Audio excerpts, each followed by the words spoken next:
விஜயபாஸ்கர் ஆகிய நான் எப்பொழுதுமே களத்தில் நிற்கிற ஒருவர்.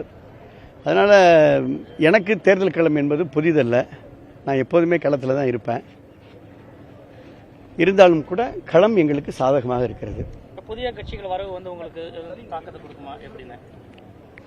உங்கள் கொஸ்டின் புரியல. தமிழக கட்சிகள் புதுசாக வந்திருக்காங்க. இல்லை, அதாவது ஒரு கட்சி வந்து ஒரு தாக்கத்தை கொடுக்குமா என்பதை காலம்தான் முடிவு சொல்லணும். சஸ்டைனபிலிட்டின்னு ஆங்கிலத்தில் சொல்லுவாங்க. நின்று பிடிக்கணும், அதுதான் ரொம்ப முக்கியம். தமிழில் ரொம்ப யதார்த்தமாக சொல்லப்போனால். அதனால் ஒரு இயக்கம் என்பது பல்வேறு தேர்தல்களை சந்தித்து அந்த தேர்தலில் வெற்றியும் கிடைக்கும், தோல்வியும் கிடைக்கும், விமர்சனங்களும் இருக்கும். இதெல்லாம் தாங்கி தொடர்ந்து களத்தில் நிற்கின்ற பொழுது தான் அதுக்கான ஏற்புடைய கருத்துக்களை சொல்ல முடியும். புதிதாக வருபவர்கள் வரட்டும், பார்ப்போம்.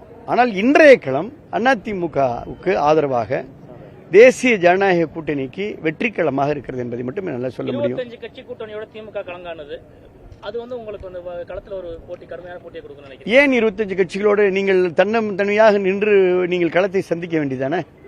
ஏன் 25 கட்சி கூட்டணியை நீங்கள் தேடுகிறீர்கள், நாடுகிறீர்கள்? ஏன் ஓடுவர்களை விரட்டி பிடிக்கிறீர்கள் என்பதுதான் என்னுடைய கேள்வி. ஆனால் நீங்கள் தெம்போடு களத்தில் நிற்க உங்களாலே முடியும் என்றால் நீங்கள் 25 கட்சிகளை நாட வேண்டியதில்லை என்பதுதான் என்னுடைய கருத்து. அதனால் அவர்களுடைய நம்பிக்கை குறைகின்ற காரணத்தினாலே அவர்கள் இன்னும் கட்சிகளை அதிகமாக சேர்க்கிறார்கள்.